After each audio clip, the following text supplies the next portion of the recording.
Sotihotu Namo Buddhaya.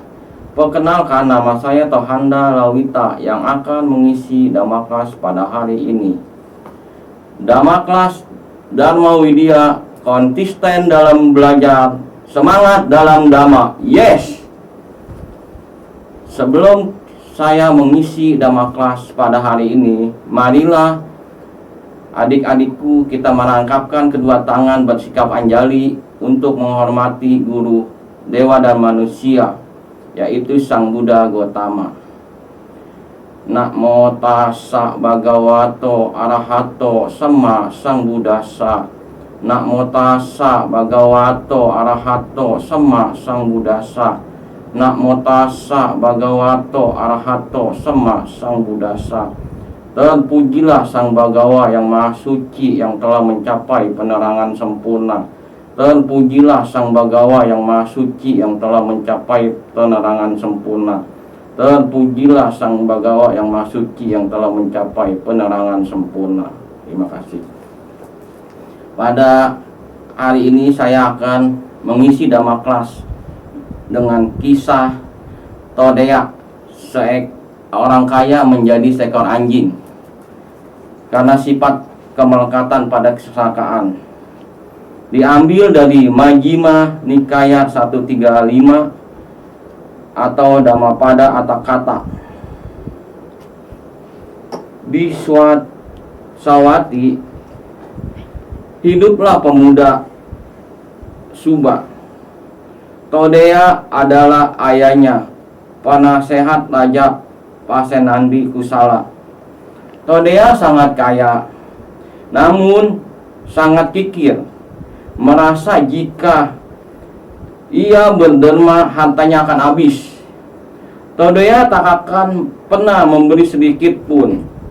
Todea bahkan sering menghina Sang Buddha.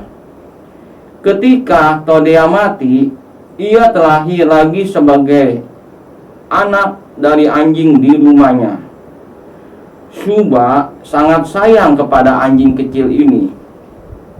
Ia tidak tahu bahwa anjing ini dahulunya adalah ayahnya. Suatu hari, aku melewati pelataran rumah Subba. Anak anjing itu menyalakiku. Aku menegurnya, "Todea, kamu jadi seorang anjing. Jika kamu menyalakiku dengan pemikiran keliru, kamu bisa jatuh ke neraka." Anak anjing itu berpikir, ia tahu aku murung. Dia masuk ke rumah dan berbaring di abu tungku. Ketika Subba pulang, para nelayan menceritakan bahwa anjingnya menjadi murung setelah Sang Buddha memanggilnya dengan nama Todea.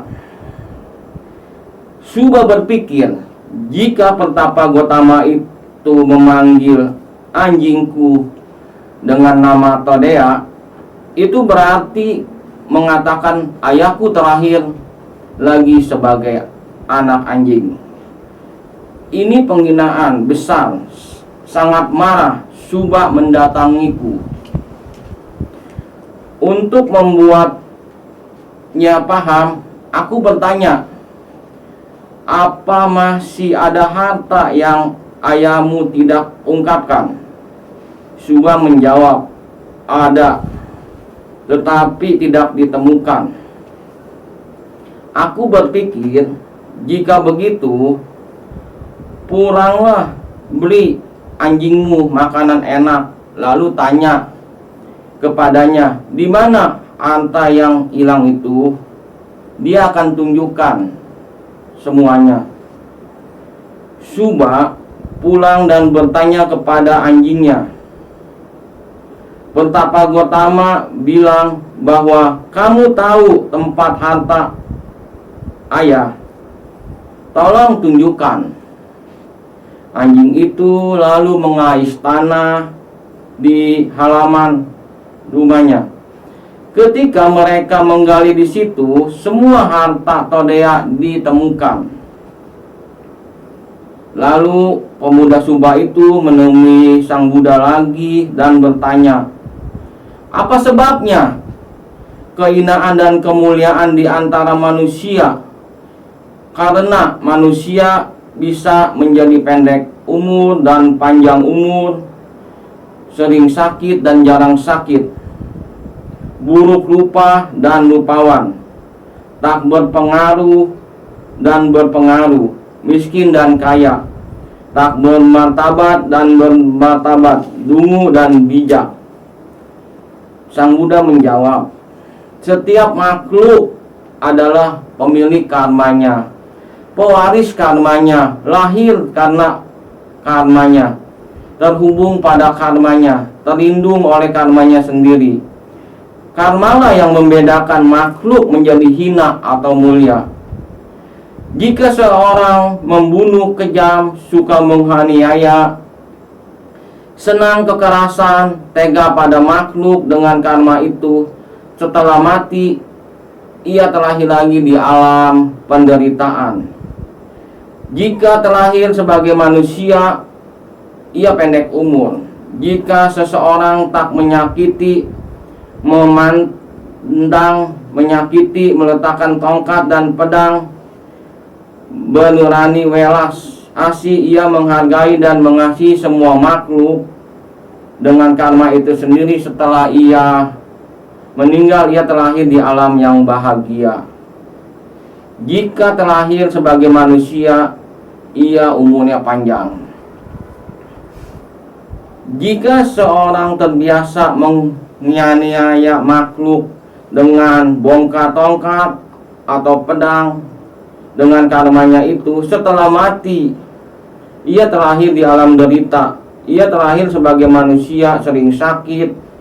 Jika seseorang tak menyakiti, memandang, meletakkan tongkat dan pedang, benurasi welasasi, menghargai, mengasihi semua makhluk dengan karma itu sendiri, setelah ia mati, terlahir di alam bahagia. Jika terlahir sebagai manusia, ia jarang sakit. Jika seseorang marah, sering tersinggung, bahkan jengkel terhadap hal remeh, gusar, goyah, jengkel, keras kepala, dan menunjukkan kesal, amarah, dan gerutu, dengan karma itu sendiri, setelah mati, ia terlahir di alam penderitaan. Jika ia terlahir sebagai manusia, ia akan buruk rupa. Jika seseorang tak pernah marah, tak sering tersinggung, bahkan terhadap hal besar, tak pernah gusar, tak pernah goyah, tak pernah jengkel, tak pernah keras kepala, dan tak pernah menunjukkan kesal, dengan karma itu sendiri, setelah mati, ia terlahir di alam yang berbahagia. Jika ia terlahir sebagai manusia, ia terlahir sebagai yang wajahnya rupawan. Jika seseorang berhati cemburu, iri pada perolehan, penghargaan, kehormatan, martabat mulia dan pujaan yang diterimanya orang lain, pendendam, pembalas dengan karmanya itu, setelah mati, ia terlahir di alam penderitaan. Jika ia terlahir sebagai manusia, ia tak berpengaruh.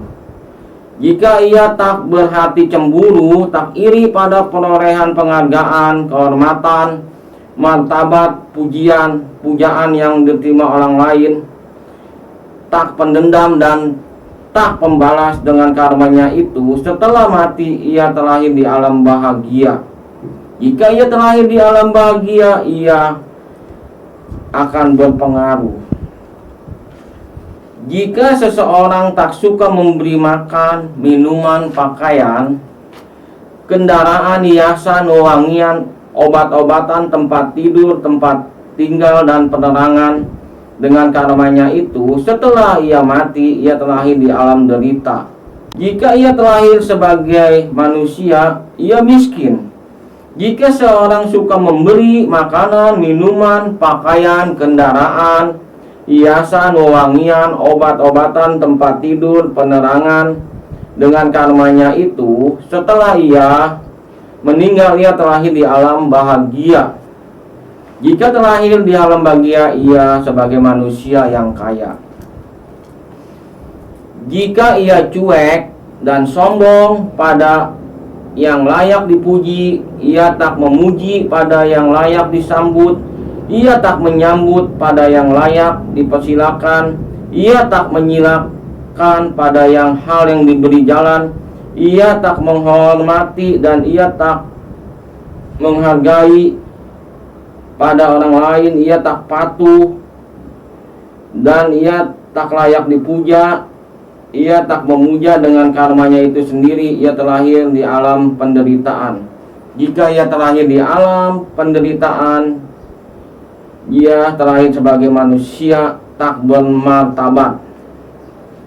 Jika ia tak cuek dan tak sombong pada yang layak dipuji, ia memuji pada layak yang disambut, ia menyambut pada layak yang dipersilakan, ia menyilakan pada layak yang diberi jalan, ia memberi jalan pada layak yang dihormati, ia menghormati pada layak dihargai, ia menghargai pada layak yang dipatuhi, ia patuh pada layak yang dipuja, ia memuja dengan karmanya sendiri. Setelah mati, ia terlahir di alam bahagia. Ia terlahir sebagai manusia yang bermartabat. Jika seseorang tak mengunjungi pertapa atau brahmana untuk bertanya dengan karmanya itu sendiri, setelah mati ia terlahir di alam derita. Jika ia terlahir sebagai manusia, ia dungu. Ia mengunjungi pertapa atau brahmana untuk bertanya dengan karma itu. Setelah mati, ia terlahir di alam bahagia. Jika ia terlahir sebagai manusia, ia seorang yang bijak.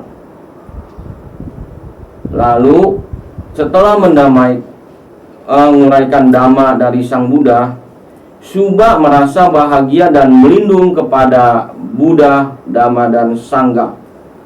Intinya, kita sebagai manusia harus dapat membebaskan diri kita dari 3 kekotoran batin. Ia di rumah dengan batin bebas dari kepikiran, sangat murah hati, tangan terbuka, bergembira dalam melepas, tulus beramal bahagia dalam memberi dan berbagi. Samyutta Nikaya 5 ayat 6. Dari uraian di atas dapat disimpulkan bahwa manusia itu sebenarnya memiliki karmanya sendiri. Jadi sebagai manusia kita harus dapat memberikan teladan, khususnya kepada semua orang. Dari uraian di atas kita dapat merenungkan sifat-sifat Sang Buddha dengan mempraktekkan dhamma yang lebih baik. Berdasarkan kisah di atas yang saya kutip dari Majjhima Nikaya Dhammapada Atthakatha, disimpulkan bahwa seseorang yang tidak memiliki keyakinan dan kedermaan terhadap suka memberi akan memberikan dampak sebagai penderitaan. Jika ia terlahir di alam yang menderita, ia akan menjadi seekor hewan. Itu saja kisah inspiratif dari saya. Sekian Dhamma Class pada hari ini. Semoga dhamma yang disampaikan membawa manfaat bagi kemajuan kita semua. Sabe sata bawantu sugitata. Semoga semua makhluk berbahagia. Sadu, sadu, sadu. Namo Buddhaya.